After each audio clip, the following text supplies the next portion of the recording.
तो क्या क्या शक्तियाँ हों।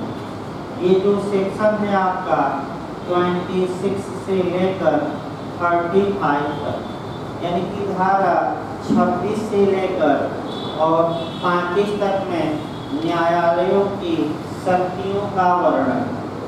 इस चैप्टर से कौन कौन से क्वेश्चन बनते हैं वह आपको बता दिया जाए। इस चैप्टर से मॉडल पहले देख लिया जाए। इस चैप्टर से ज़्यादातर क्वेश्चन फ्री में बनते हैं, लेकिन उत्तराखंड और झारखंड ने इस चैप्टर से अब समस्यात्मक मैथ्स में क्वेश्चन बनाना शुरू कर दिया, और वो जो समस्यात्मक क्वेश्चन बन रहे हैं वो भी आपको इस चैप्टर का बताया जाएगा। और आपका इंटरव्यू में बिहार जे में कैसा क्वेश्चन इससे बना था वो भी इससे आपका बताया जाए। जहाँ तक आपका इन धाराओं की बात है, सबसे पहले हम शुरू करते हैं सेक्शन 26। सीआरपीसी की धारा 26 में यहीं से आपका क्वेश्चन भी बना था और इसको अच्छे से तैयार भी करना है। 26 से आपका क्वेश्चन बना है प्री में, एसटी में कैसे बना है, आपका बिहार के जे के इंटरव्यू में कैसे बना है, ये आपको बताया जा रहा है। देखिए आपका धारा 26 में ये बताया गया है, न्यायालय जिसके द्वारा अपराध विचारणीय है, यानी कि न्यायालय जिसके द्वारा अपराध विचारणीय है। विचारणीय है का मतलब ये हुआ कि ये कौन से न्यायालय होंगे जिनके द्वारा आपका किसी ऑफेंस का ट्रायल या विचारण किया जा सकता है। उन न्यायालयों का उल्लेख आपका सेक्शन 26 में किया गया है।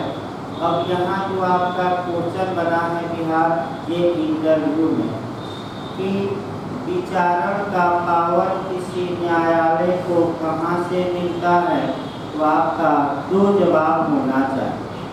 पहला धारा 26 और दूसरा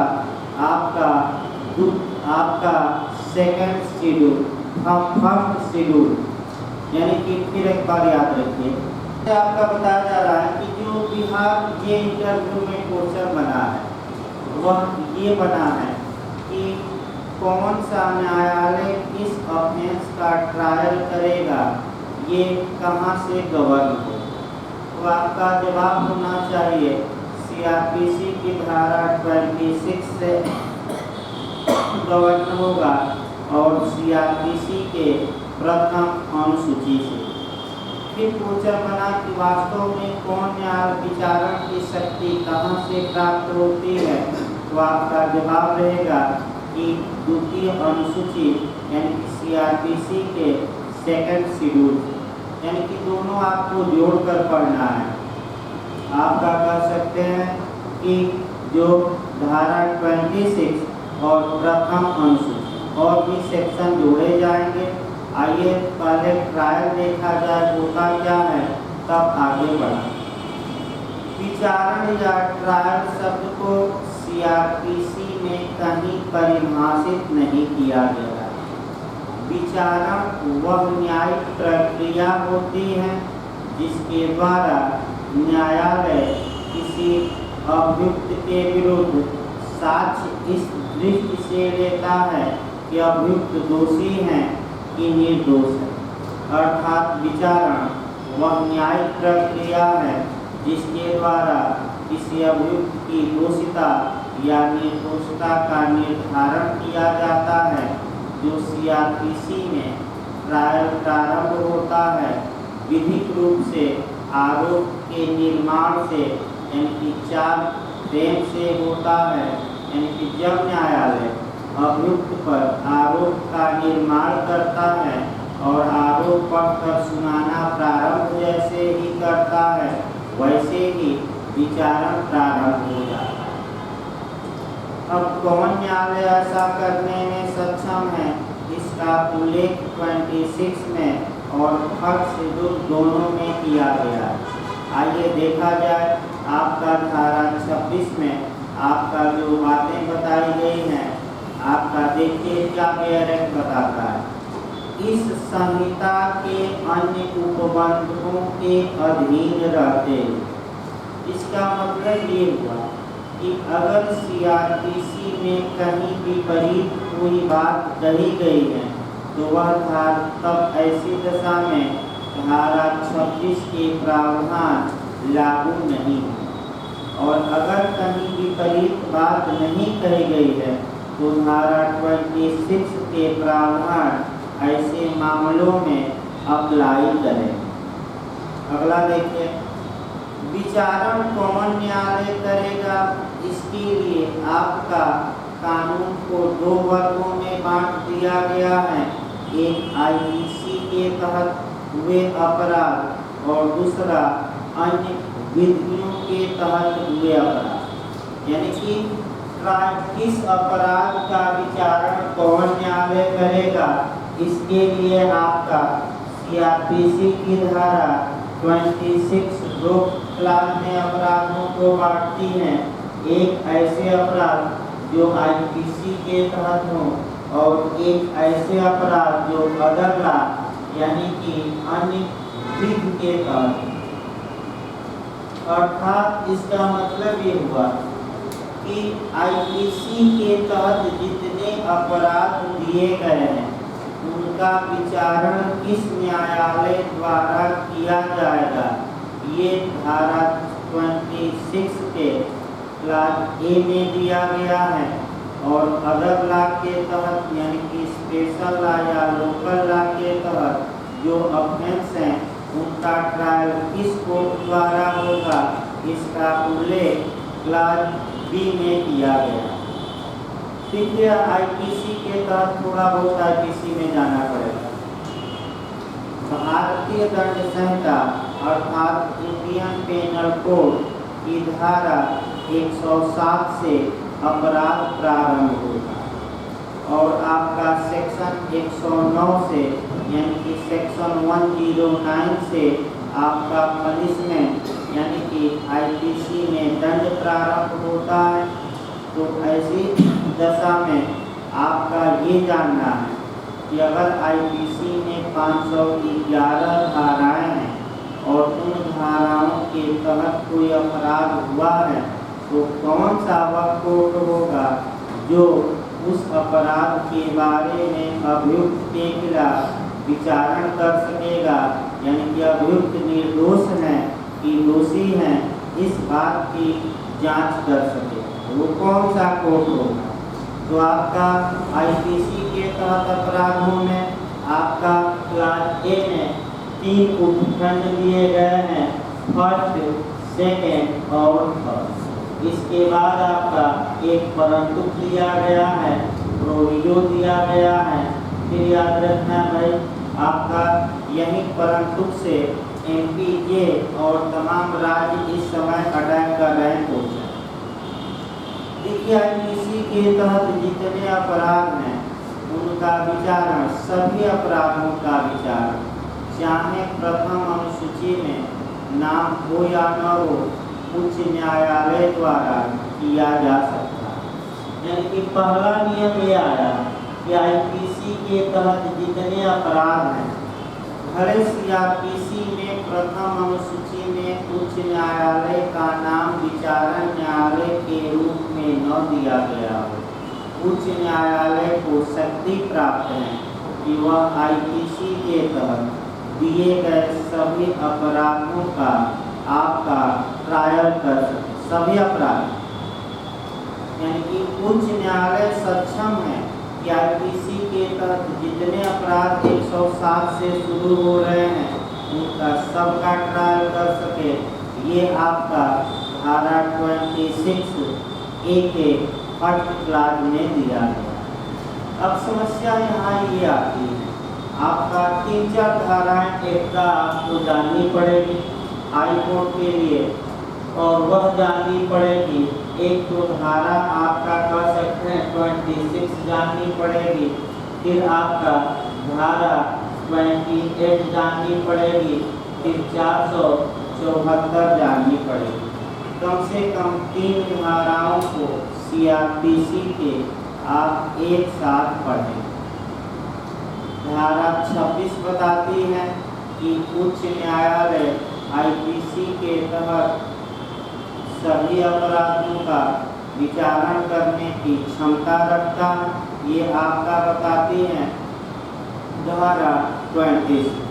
धारा 28 बताती है कि उच्च न्यायालय अगर विचारण करता है तो अधिकतम कितना दंड दे सकता है, तो विधि द्वारा विहित या नियत या ला द्वारा प्रेस्क्राइब कोई भी पनिशमेंट देने का हक उच्च न्यायालय को सेक्शन 28 के तहत है। यहाँ तक कि यह न्यायालय मृत्यु दंड भी दे सकता है। अगर मृत्यु दंड देता है तो उसकी पुष्टि उच्चतम न्यायालय द्वारा किया जाना आवश्यक नहीं। अब ये आया कि उच्च न्यायालय जब विचारण करेगा तो आखिर कौन सा प्रोसीजर अपनाए। तो उच्च न्यायालय द्वारा प्रक्रिया जो विचारण में अपनाई जाएगी वह अलग से नहीं दी गई है। और ये पिछली बार यूपीजे में क्वेश्चन आया भी था कि उच्च न्यायालय द्वारा विचारण की प्रक्रिया का उल्लेख सीआरपीसी की किस धारा में किया गया है, तो वह धारा है 474 यानी कि 454। पिछली बार यूपीजे में ये क्वेश्चन आ चुका, पिछली बार ये 2018 में आया था। उच्च न्यायालय जब विचारण करेगा तो सामान्यतः वह प्रक्रिया अपनाएगा जो सत्र न्यायालय या कोर्ट ऑफ सेशन अपनाता है। याद रखिए कौन सी प्रक्रिया अपनाएगा, जो सत्र न्यायालय अपनाता। अब ये समस्या है कि आखिर सत्र न्यायालय कौन सी प्रक्रिया अपनाता है। तो सत्र न्यायालय के लिए जो प्रक्रिया दी गई है वह आपका सीआरपीसी के अध्याय 18 में दी गई है। 18 में धारा 225 से लेकर 237 तक। जब यानी कि जब उच्च न्यायालय आपका ट्रायल करता है आईपीसी के तहत अपराधों का, तो 225 से लेकर और आपका कर सकते हैं कि 237 तक की प्रक्रिया का आपका प्रक्रिया को अपनाएगा, ये याद रखिए। इसके बाद आपका जो पूछा जाता है कर सकते हैं कि आपका जो पूछा जाता है वह मुख्य रूप से आपका है कह सकते हैं कि कोर्ट ऑफ सेशन या सत्र न्यायालय। सत्र न्यायालय आईपीसी के तहत जितने अपराध हैं उन सभी अपराधों का विचारण करने की क्षमता सत्र न्यायालय को भी प्राप्त है। यानी कि कोर्ट ऑफ सेशन यानी कि सत्र न्यायालय भी आईपीसी के तहत दिए गए सभी अपराधों का विचारण कर सकता है, भले ही सत्र न्यायालय का नाम आपका प्रथम अनुसूची में दिया गया हो या न दिया गया। कोर्ट ऑफ सेशन को यह शक्ति धारा 26 से मिलती है और धारा 26 के क्लास ए के सेकेंड क्लास यानी कि ए का सेकेंड क्लास से, यानी कि यहाँ आपका जो है सत्र न्यायालय। तो सब पूछा ये जा सकता है कि सत्र न्यायालय किन अपराधों का ट्रायल कर सकता है। तो आईपीसी के कुछ अपराधों का कि सभी अपराधों का, तो सभी अपराध। अब सत्र न्यायालय के बारे में कुछ सामान्य बातें जानिए और वह जो सामान्य बातें दी गई हैं आपको उसको कवर करना है। सत्र न्यायालय आपका पूछा गया था भी आपका उत्तराखंड में कि सबसे बड़ा न्यायालय कौन है सीआरपीसी के तहत गठित, या जिले का सबसे बड़ा आपराधिक कोर्ट कौन होता है?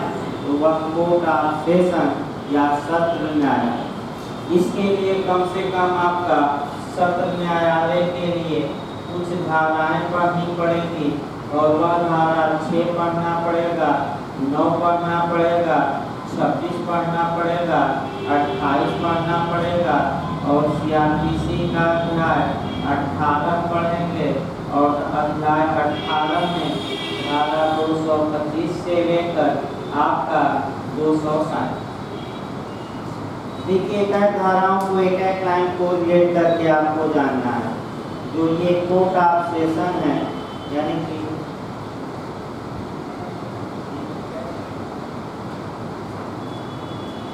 अब भाई जो लोग ऑनलाइन क्लास कर रहे हैं उनको भाई सलाह दी जाती है सख्त रूप से कि वह ऐप पर चैटिंग न करें। फिर एक बार आपका बता दिया जाए, जो लोग लाइव क्लास पढ़ रहे हैं उनको भाई सलाह दी जा रही है कि ऐप पर चैटिंग बिल्कुल न करें, अन्यथा ऐप से रिमूव कर दिया जाएगा तत्काल। ये सख्त सूचना दी जा रही है, उसको नोट करिए कौन कर रहा है।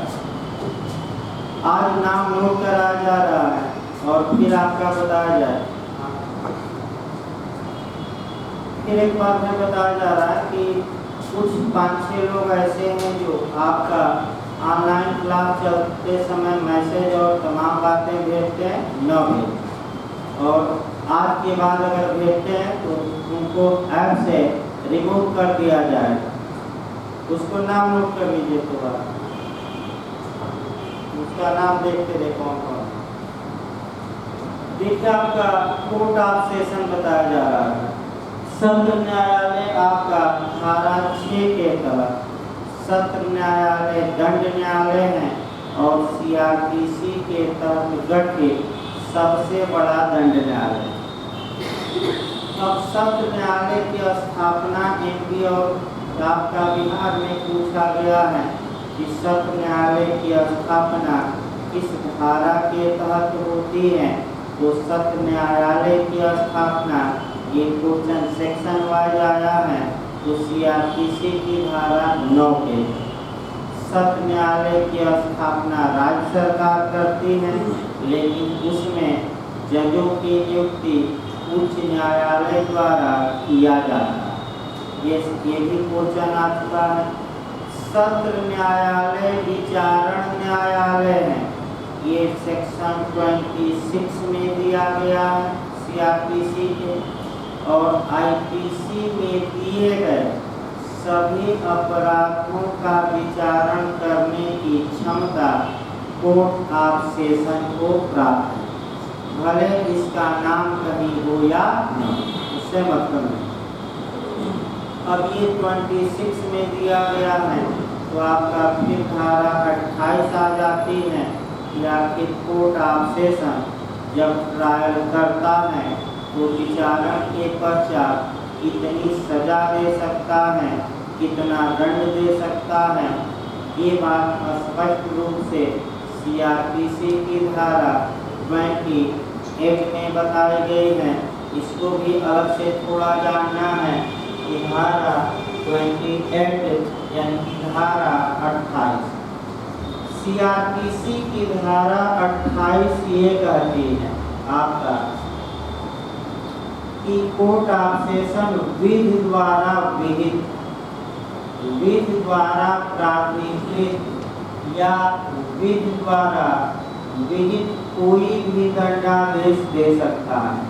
यहाँ तक कि डेथ सेंटेंस यानी कि मृत्यु दंड भी दे सकता है। लेकिन एक लगा है, लेकिन अगर सत्र न्यायालय मृत्यु दंड देता है तो उसकी पुष्टि उच्च न्यायालय द्वारा किया जाना आवश्यक है। फिर एक बार देखिए, धारा 28 बताती है कि कोर्ट ऑफ सेशन विधि द्वारा विहित कोई भी दंडादेश दे सकता है, यहाँ तक कि मृत्यु दंड भी दे सकता है। अगर यह मृत्यु दंड देता है तो धारा 28 ही बता देती है कि इसकी पुष्टि उच्च न्यायालय द्वारा किया जाना आवश्यक, यह स्पष्ट बताया गया। अब उच्च न्यायालय द्वारा पुष्टि के लिए 6 धाराएं कम से कम आपको रखनी पड़ेंगी सीआरपीसी की। देखिए, आपका 366, 367, 368, 369, 370 और लास्ट धारा है इसकी 371, यानी कि कम से कम आपका 6 धाराएं रट्टा मार कर जाना है। सत्र न्यायालय उच्च न्यायालय को मृत्यु दंडादेश की पुष्टि के लिए फॉरवर्ड करता है, भेजता है। वह आपका किस धारा में कोर्ट ऑफ सेशन भेजता है, तो 366 यानी कि 366। अब आइए अगली धारा 367। धारा 367 बताती है कि उच्च न्यायालय चाहे तो एक्स्ट्रा एविडेंस ले सकता है, या तो स्वयं अतिरिक्त साक्ष्य ले सकता है, या लिए जाने का निर्देश दे सकता है। यह सीआरपीसी की धारा 367 में बताया है। अब उच्च न्यायालय चाहे पुष्टि करे, खंडन करे या आपका रिमांड कर दे, यानी कि दंड को सेटिस्फाइड या अपास्त कर दे और निचले न्यायालय को पुनः विचारण के लिए भेज दे, ये इत्यादि बातें आपका कर सकते हैं कि हाई कोर्ट को शक्ति प्राप्त है। तो कई बार क्वेश्चन बनता है कि उच्च न्यायालय इस धारा के तहत मृत्यु दंडादेश की पुष्टि करता है या खंडन करता है, या मृत्यु दंड को उलटकर पुनः विचारण का आदेश देता है, या मृत्यु दंड को उलट दिया, कोई अन्य दंड दे दिया। ये सभी बातें एक ही धारा में है। कौन सी धारा? 366 है। इसके बाद आपका 369 बताती है कि अगर किसी उच्च न्यायालय में एक से अधिक न्यायाधीश हैं तो कम से कम 2 न्यायाधीशों द्वारा मृत्यु दंडादेश की पुष्टि या खंडन होना चाहिए। कम से कम कितने? 2। अगर दोनों जजों में विभेद हो गया तो डॉक्ट्रिन ऑफ रेफरी का सिद्धांत या आपका डॉक्ट्रिन ऑफ रेफरी या एम्पायर का सिद्धांत आपका दिया गया है धारा 370 में 370 में। यहाँ से भी क्वेश्चन बनता है कि रेफरी का सिद्धांत किस धारा में, तो सेक्शन 370 में। और इसका उत्तम उदाहरण आर बनाम गोविंदा के केस में मिलता है। जस्टिस मेलविज रेफरी बनाए गए और उन्होंने आपराधिक मानवबल और हत्या में अंतर भी बताया। और चाहे पुष्टि हो या खंडन हो या रिमांड भेजा जाए, दस्तावेज को कोर्ट ऑफ सेशन को हाई कोर्ट वापस कर देगा, जो भी निर्णय दे, जो भी फैसला दे, और वह आपका लास्ट धारा 371। तो यहाँ से आपका एक क्वेश्चन बनता है। अब ये आया कि भाई सत्र न्यायालय सामान्यतः कौन सा प्रोसीजर ट्रायल में अपनाता है, तो वह आपका सामान्यतः बताया जा रहा है, आगे डिटेल में बताया जाएगा। आपका चैप्टर 18 का प्रोसीजर अपनाता है 225 से लेकर 237, अध्याय 18 धारा 225 से लेकर 230 से। ये यूपी जेल से लेकर बिहार जेल से लेकर तमाम जगह क्वेश्चन बना। इस प्रकार कोर्ट ऑफ सेशन भी बता दिया गया। फिर एक बार याद रखिए, फिर एक बार बैठ हो जाए आपका कोरिलेशन के बाद हम चल रहे धारा 26A चल रहे हैं। इसमें कि आईपीसी के तहत अपराधों का ट्रायल कौन कर सकता है, तो हमने फर्स्ट में बताया कि हाई कोर्ट कर सकता है सभी अपराध का जितने आईपीसी। दूसरा हमने बताया कि कौन कर सकता है सभी अपराधों का, तो कौन कर सकता है? सत्र न्यायालय। और तीसरा हम बता रहे हैं वे न्यायालय जिनका उल्लेख प्रथम अनुसूची में किया गया। इसका मतलब ये हुआ कि वे सभी न्यायालय जिनका उल्लेख फर्स्ट शेड्यूल में किया गया है सीआरपीसी के, वे सभी न्यायालय आपका कह सकते हैं कि आईपीसी में दिए गए अपराधों का ट्रायल करने की क्षमता रखते हैं। तो ऐसा क्वेश्चन आपका बना भी है और क्वेश्चन ये बना है कि आखिर क्वेश्चन ये बना है कि आपका कह सकते हैं कि विचारण की शक्ति कहाँ से प्राप्त होती है। तो फर्स्ट शेड्यूल में कुछ न्यायालय दिए गए, तो फिर एक बार कवर करना है, भले वहाँ उच्च न्यायालय का नाम हो, भले उस लिस्ट में सत्र न्यायालय का नाम न हो अपराध के आगे, फिर भी ये लोग सभी अपराधों का विचारण करने की क्षमता रखते हैं। अन्य न्यायालय जिनका नाम है वे भी कर सकते हैं कि सभी अपराधों का है। तो कौन कौन न्यायालय सभी अपराधों का ट्रायल कर सकते हैं? तो दो न्यायालय हैं, कौन कौन? हाई कोर्ट और सत्र न्यायालय। किस कानून के तहत? तो आईपीसी के। इसके बाद आपका थर्ड के बाद एक परंतु जोड़ा गया है और परंतु की आपका 2013 में जोड़ा गया और आपका कह सकते हैं कि 2018 में संशोधन किया गया। आपका फिर एक बार याद रखिए, 2013 में क्या किया गया? जोड़ा गया और इस प्रोविजो में संशोधन भी हुआ है। कब? 2018। पहले इसको संशोधन को देखा जाए मूल रूप से। दिल्ली के निर्भया कांड के बाद महिलाओं के प्रति नियमों में, कानूनों में बदलाव लाया गया और आपका बदलाव मुख्य रूप से ये लाया गया, कई बदलाव लाए गए। एक कमेटी या समिति गठित हुई रिटायर्ड जस्टिस जेएस वर्मा और उनकी सिफारिश पर 2013 में कई कानूनों में आईपीसी, सीआरपीसी तमाम कानूनों में अमेंडमेंट किए गए और तमाम कानूनों में संशोधन किए गए और संशोधन करके धारा 26 में भी आपका एक तीसरे क्लास के बाद एक प्रोविजो जोड़ा। इसमें ये प्रावधान है कि रेप या दुराचार या बलात्कार के मामलों में आपका उस न्यायालय द्वारा आपका उस न्यायाधीश उस न्यायालय द्वारा ट्रायल किया जाएगा जिसकी पीठासीन हुई महिला।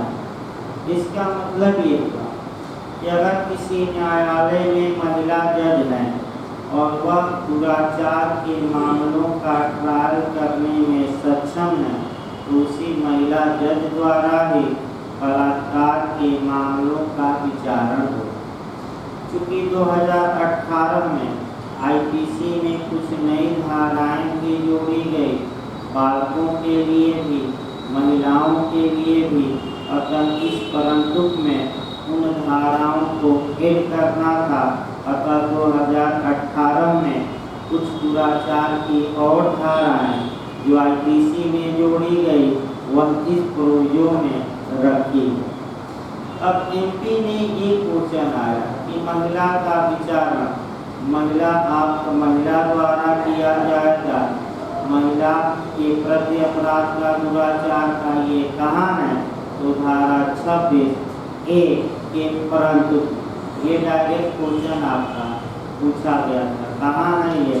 तो धारा 26A के कहाँ? प्रोविजो, ये याद रखना। इसके बाद आइए क्लास बी देखा जाए। आपका जो धारा 26 का क्लास बी है ये अदर लॉ के लिए है, अन्य विधि के लिए है और यहाँ भी आपको सतर्क रहना। देखिए आपका भाई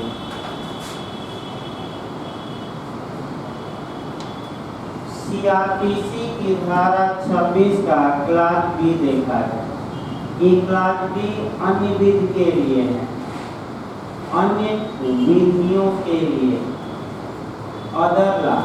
पहले अन्य विधियों देखिए, आपका अन्य विधि का मतलब ये हुआ या तो स्पेशल लॉ, स्पेशल लॉ यानी कि या तो विशेष विधि या आपका स्थानीय विधि, यानी कि या तो विशेष विधि या स्थानीय विधि।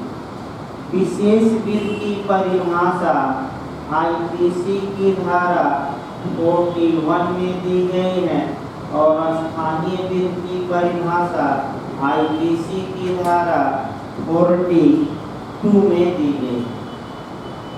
यानी कि विशेष विधि की परिभाषा भारतीय दंड संहिता की धारा 41 में दी गई है, जबकि लोकल लॉ या स्थानीय विधि की परिभाषा भारतीय दंड संहिता की धारा आपका 42 में दी है। स्पेशल लॉ का मतलब ऐसी विधि जो स्पेशल विषय पर बना हो, विशेष विषय पर बना हो, तो जैसे कि SC एक्ट हो गया, पास्को एक्ट हो गया, डावरी एक्ट हो गया, इन्वायरमेंट एक्ट हो गया इत्यादि। ये विशेष विषय पर विधियाँ बनी हैं, इसलिए इन्हें स्पेशल लॉ कहा जाएगा। लोकल लॉ का मतलब कि पूरे भारत के लिए न बनकर भारत के किसी राज्य क्षेत्र के लिए एक स्थान, पूरे राज्य, 2 राज्य इत्यादि के लिए जो कानून बना हो उसे लोकल लॉ कहते हैं। तो अगर कोई अपराध है जो स्पेशल आईपीसी से भिन्न किसी अन्य कानून के तहत अपराध है, ऐसे एक खास तो ऐसी दशा में उन अपराधों का विचारण कौन कर सकेगा? इसके लिए सीआरपीसी की धारा 26 का क्लास डी काम करे। देखिए क्लास बी में क्या कहा गया है। क्लास बी में ये बताया गया है कि अन्य विधियों के तहत जो ट्रायल होगा उस अपराधों का विचारण हाई कोर्ट कर सके, अर्थात उच्च न्यायालय सक्षम है कि वह उन सभी अपराधों का विचारण कर सके जो विशेष विधि या स्थानीय विधि के तहत अपराध घोषित किए गए, चाहे उच्च न्यायालय का नाम उस कानून में विचारण न्यायालय के रूप में हो या न हो। तो उच्च न्यायालय को पावर है सब अपराध, स्पेशल लॉ और लोकल लॉ और आईपीसी के तहत अपराधों में आपने देखा कि कोर्ट ऑफ सेशन भी सभी अपराधों का विचारण कर सकता था, लेकिन अदर लॉ के मामले में नियम भिन्न। पहला आपका उच्च न्यायालय हुआ अन्य विधि के तहत जो सभी अपराधों का विचारण कर सकता है, लेकिन कोर्ट ऑफ सेशन को ये पावर नहीं। तो आखिर हाई कोर्ट के बाद कौन न्यायालय विचारण करेंगे अन्य विधि के तहत अपराधों का? तो जो न्यायालय उस अन्य विधि में स्पेशली रूप से दिए गए, अर्थात जिन न्यायालयों का जिक्र उस अन्य विधि में स्पेशली किया गया है, वह न्यायालय उस अपराध का ट्रायल करने की शक्ति रखते हैं। अगर उस अन्य विधि में कोई न्यायालय वर्णित नहीं है, कोई न्यायालय नहीं दिया गया है, तब ऐसी दशा में आपका सीआरपीसी के प्रथम अनुसूची के सेकेंड क्लास में दिए गए न्यायालय विचारण करने की शक्ति रखें। अन्य विधियों के तहत जो अपराध हो रहे हैं, अपराधों का उल्लेख है, उनका विचारण सभी अपराधों का उच्च न्यायालय कर सकता है। ये बात। दूसरा नियम ये निकला कि आपका जिन न्यायालयों का वर्णन उस विशेष या स्थानीय विधि में किया गया है, वे न्यायालय भी आपका इन सभी अपराधों इन अपराधों का विचारण कर सकते हैं। तीसरा नियम ये निकला कि अगर स्पेशल लॉ या लोकल लॉ कोई कोर्ट स्पेशली नहीं दिया गया है, तब सीआरपीसी के द्वितीय अनुसूची का सेकेंड क्लास यानी कि सेकेंड खंड काम करेगा और प्रथम अनुसूची के सेकेंड खंड में जो न्यायालय वर्णित हैं वे न्यायालय इन अपराधों का ट्रायल करने की क्षमता रखें। ये बिहार में आपका में इंटरव्यू में भी पूछा जा चुका है। आप फिर एक बार इसको देखिए तो हम बता रहे हैं, अगर किसी विशेष या स्थानीय विधि में न्यायालय का उल्लेख नहीं है तो उन अपराधों का विचारण कौन न्यायालय करेंगे? तो दिमाग स्थिर करके समझना है कौन न्यायालय करेंगे। तो आपका पहला आया आपका भाई जो उस आपका सीआरपीसी के प्रथम अनुसूची के सेकेंड क्लास में जिन न्यायालयों का उल्लेख किया है। इस प्रकार धारा 26 समाप्त होती है। अब आइए सेक्शन 27 देखा जाए। यहाँ से भी आपका क्वेश्चन बनता है किशोरों के मामले में अधिकार का प्री में ज़्यादा बनता है 27, यानी कि जुनाइल के बारे में जुरिडिक्शन किस कोर्ट को प्राप्त होगा, यानी कि बालकों के बारे में किस कोर्ट को अधिकारता होगी। यहाँ से बिहार में कई राज्यों में क्वेश्चन बना है, प्री के लिए सतर्क रहना है। यहाँ बालक की एज अलग है और वह एज कितनी है, तो आपका जवाब रहेगा 16 से कम। वही पॉइंट पकड़ना है। धारा 27 के तहत एज कितनी है तो लागू होगा 16 से कम, लेकिन तब अपराध करते समय कि न्यायालय में जब हाजिर होता है तो आपका न्यायालय में जब वह बालक हाजिर होगा। यहाँ अपराध करते समय से मतलब है, कब से मतलब है जब वह न्यायालय में क्या हो, हाजिर। थोड़ा अन्य कानूनों से भिन्न आपका चलेगा। देखिए बालक के बारे में बता दें। बालक अगर अपराध करता है तो उसके लिए क्या प्रावधान होगा, उसके खिलाफ कैसे आपराधिक विधि को गतिशील किया जाएगा, इसके लिए स्पेशल प्रावधान जुनाइल जस्टिस एक्ट यानी कि किशोर न्याय बालकों की देखरेख एवं संरक्षण अधिनियम 2015 में किया गया है, यानी कि शॉर्टकट में JJ एक्ट 2015 कहा जाए। अब चूंकि अलग कानून बन गया है, अतः सीआरपीसी की धारा 27 आपका कर सकते हैं कि उतना महत्वपूर्ण नहीं है, लेकिन प्री के लिए महत्वपूर्ण जरूर है। देखिए अगर देखा जाए किशोरों के मामले में इसको अधिकारता होगी, ये सेक्शन आपका 27 में बताया गया। 27 आपका तोड़ लीजिएगा और तोड़ कर ही पढ़ना। देखिए फिर किसी ऐसे अपराध का विचारण जो मृत्यु या आजीवन कारावास से दंडनीय नहीं। इसका मतलब ये हुआ कि धारा 27 मृत्युदंड के मामले में या आजीवन कारावास से दंडनीय अपराधों में अप्लाई नहीं करे। अर्थात अगर जुनाइल ने या किशोर ने ऐसा अपराध किया है जिसमें अधिकतम सजा मृत्युदंड या आजीवन कारावास हो सकता है, तो ऐसे मामलों में धारा 27 लागू नहीं हो।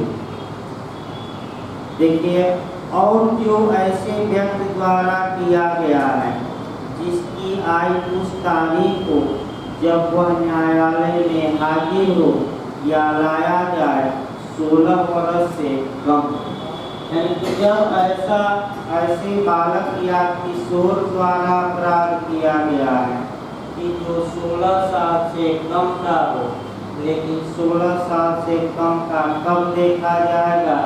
जब वह न्यायालय में हाजिर हो या लाया जाए, यानी कि जब वह न्यायालय में हाजिर हो या लाया जाए तो उसकी एज 16 वर्ष से क्या हो? कम। यहाँ दो शब्द और आए, हाजिर हो और लाया जाए। हाजिर हो का मतलब कि स्वेच्छा से आ जाता है और लाया जाए मतलब कि पुलिस पकड़ कर लाती है। हाजिर हो मतलब स्वेच्छा से आ गया, लाया जाता है मतलब क्या? पुलिस ने पकड़ कर कोर्ट में क्या किया थे। तो जिस दिन वह न्यायालय में पेश हुआ, अगर उसकी एज 16 वर्ष से क्या है? कम, तब सेक्शन 27 अप्लाई हो। लेकिन वह कैसा अपराध न किया हो जिसमें दंड मृत्युदंड या जीवन कारावास हो, तब ये सेक्शन अप्लाई नहीं हो। ये याद रखिए भाई, अच्छे से तैयार रखिए। अगला शब्द देखिए, अगला शब्द है आपका जबरन। तो ऐसे अपराध का विचारण, माने ऐसे जुनाइल या किशोर का विचारण मुख्य न्यायिक मजिस्ट्रेट द्वारा किया जा सकता है, यानी कि चीफ जुडिशियल मजिस्ट्रेट द्वारा। तो कौन कौन विचारण करेगा? तो CJM यानी कि चीफ जुडिशियल मजिस्ट्रेट कर सकते हैं, या किसी ऐसे न्यायालय द्वारा किया जा सकता है जिसे बालक अधिनियम 1960 लागू होता है, यानी कि बालक अधिनियम 1960 के तहत गठित न्यायालय द्वारा, या अगर अन्य कानून बना है कोई तो अन्य कानून द्वारा। देखिए, आपका CJM कर सकते हैं। इसके बाद बालक अधिनियम 1960 के द्वारा गठित न्यायालय, अगर कोई अन्य कानून बन गया तो उस कानून में दिया गया न्यायालय भी कर सकता है। यही पॉइंट तीसरा पकड़ना है। बालकों के लिए अन्य कानून बना है, उस कानून का नाम है जुनाइल जस्टिस एक्ट, किशोर न्याय अधिनियम, बालकों की देखरेख एवं संरक्षण 2015, और उसमें किशोर न्यायिक बोर्ड की बात की गई।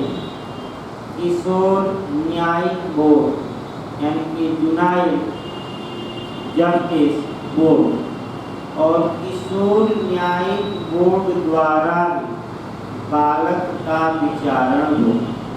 लेकिन उस कानून में एक अलग, सामान्यतः अगर कोई किशोर 18 वर्ष से कम है तो किशोर न्यायिक बोर्ड द्वारा उसका ट्रायल किया जाए, ये याद रखना है। और किशोर न्यायिक बोर्ड कैसे गठित होगा, कैसे विचारण करें। लेकिन अगर बालक 16 साल से ऊपर लेकिन 18 से कम है या 16 से ऊपर, वैसी दशा में उसे मेजर माना जाएगा वयस्क, और उसके साथ वयस्क के तरह व्यवहार किया जाए। यानी कुल मिलाकर अब कानून बदला है और आपका JJ एक्ट लागू होगा। और कौन विचारण करेगा बालकों का? किशोर न्यायिक बोर्ड। इस प्रकार आपका 27 भी समाप्त हो गया। तत्पश्चात 28 दंडादेश जो उच्च न्यायालय और सत्र न्यायालय दे सकते हैं, यहाँ से भी क्वेश्चन बनता है धारा 28 से। देखिए, धारा 28 से कैसे क्वेश्चन बनता है। धारा 28 में ये बताया गया है कि हाई कोर्ट कितना दंड दे सकता है, फिर सत्र न्यायालय कितना दंड दे सकता है, फिर अपर सत्र न्यायालय कितना दंड दे सकता है, और फिर असिस्टेंट यानी कि सहायक सत्र न्यायालय कितना दंड दे सकता है। यानी कि 4 याद रखिएगा, यहाँ से भी आपका क्वेश्चन बनता है, लेकिन आपका एक एक्स्ट्रा जाकर हम सुप्रीम कोर्ट भी बता देते हैं, उच्चतम न्यायालय भी बता दिया जाए आपको।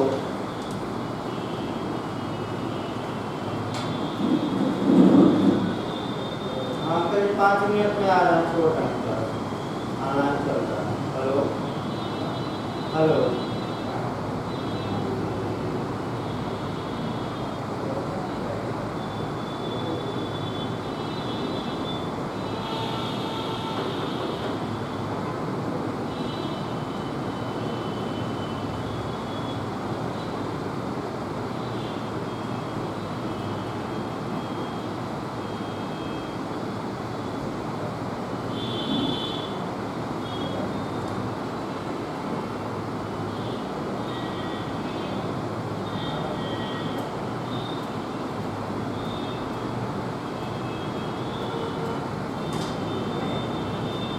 हाँ, करीब 5-7 मिनट में खाली हो जा रहे हैं, ऑनलाइन क्लास चल रहा है, 5-7 मिनट में खाली हो गई। देखिए आपका रुक जैसा 5-7 मिनट 5 मिनट चलेगा। आपका सेक्शन 28 पढ़ने से पहले यहाँ से आपका क्वेश्चन बनता है, और आपका न्यायाधीशों द्वारा कितनी सजा दी जा सकती है, इस बात का उल्लेख 28 में किया गया। पावर शक्ति, तो उच्चतम न्यायालय का नाम इसमें नहीं, क्योंकि उच्चतम न्यायालय या सुप्रीम कोर्ट भारत का सबसे बड़ा न्यायालय है, तो अतः वह संविधान से गवर्न होता है, और ये माना जाता है कि उच्चतम न्यायालय भारत में जितने कानून हैं उसमें कोई भी दंड है, उच्चतम न्यायालय वह दंड देने की इनहेरेंट पावर रखता है, इसमें कोई शक नहीं। तो उच्चतम न्यायालय कितना दंड दे सकता है, विधि द्वारा प्रेस्क्राइब या विहित प्राधिकृत कोई भी दंड। अगर मृत्यु दंड देता है तो उसकी पुष्टि राष्ट्रपति द्वारा होनी आवश्यक नहीं है, ये याद रखिए, कहीं लिखा नहीं गया, ये हम बता रहे हैं भाई। और ये नियम धारा 28 में हाई कोर्ट से शुरू होता है कि उच्च न्यायालय कितना दंड दे सकते हैं, तो विधि द्वारा विहित कोई भी दंडादेश मृत्यु दंड भी दे सकते हैं, लेकिन उसकी पुष्टि सुप्रीम कोर्ट द्वारा होनी आवश्यक नहीं है। यानी कि हाई कोर्ट मृत्यु दंड दे दिया तो 3 माह के बाद अगर अपील नहीं की जाती सुप्रीम कोर्ट में, तो फांसी पर क्या किया जाएगा, लटका दिया।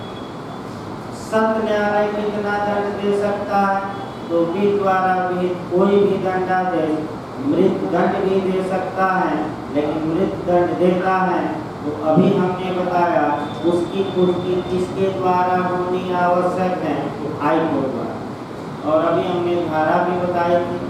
हाँ, अपर सत्र न्यायाधीश एडिशनल सेशन जज ये भी सत्र न्यायालय के बराबर ही दंड दे सकता है, यानी कि विधि द्वारा प्राधिकृत कोई भी दंडादेश अगर यह मृत्यु दंड देता है तो इसकी पुष्टि किसके द्वारा, हाई कोर्ट। एक न्यायाधीश और बचा, उसी में उपजाऊ क्वेश्चन बनता है। असिस्टेंट सेशन जज, सहायक सत्र न्यायाधीश, देखिए क्वेश्चन का मॉडल आपको। सहायक सत्र न्यायाधीश अगर ये क्वेश्चन बने कि अधिकतम कितना दंड दे सकता है, 7 साल, 8 साल, 10 साल, 20 साल, भाई रट कर जाइएगा 10 साल मांगे। फिर एक बार देखिए, अगर ये क्वेश्चन पूछे कि सहायक सत्र न्यायाधीश अधिकतम कितनी सजा दे सकता है, तो आप मारेंगे 10। लेकिन ऐसा क्वेश्चन कम बनता है, जो बेयर एक्ट की भाषा है वह ज़्यादा बनाता है और हल्का हल्का चेंज करेगा बेयर एक्ट। तो सहायक सत्र न्यायाधीश कितना दंड दे सकता है, देखिए ऐसे पूछता है, मृत्यु दंड, आजीवन कारावास या 10 वर्षों के कारावास, कारावास के सिवाय, सिवाय या भिन्न, भिन्न भी लिख सकता है या इसको छोड़कर, छोड़कर 3 शब्द लिखेगा, सिवाय या भिन्न या छोड़कर। इसका मतलब ये होगा कि इसको छोड़कर का मतलब क्या होगा कि इसको छोड़ दीजिए, यानी कि सहायक सत्र न्यायाधीश कौन कौन सजा नहीं दे सकता, मृत्युदंड नहीं दे सकता और कौन, आजीवन कारावास और कौन, 10 वर्षों से अधिक नहीं दे सकता। तो इससे भिन्न बचा ही क्या, तो बचा आपका 10 वर्ष या 10 वर्ष से नीचे।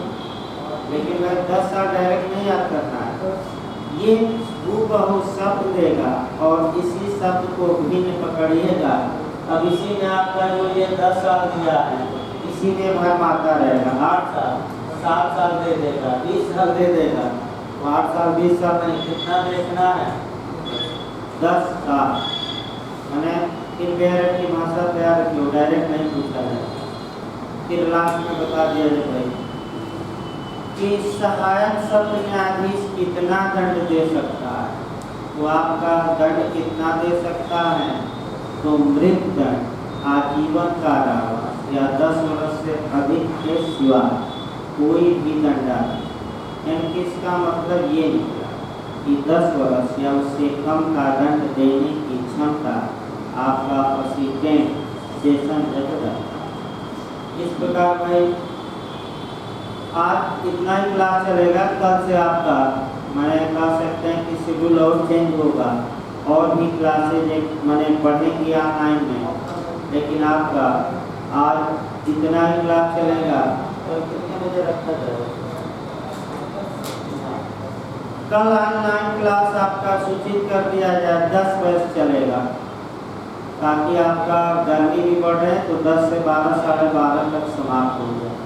तो कल आपका शेड्यूल बता दिया जाए, ऑनलाइन में 10 बजे से CRPC चलेगी, फिर आपका सेकंड पीरियड में IPC चलेगा और समय रहेगा 10 बजे। मैसेज भी आपको किया जाएगा। धन्यवाद।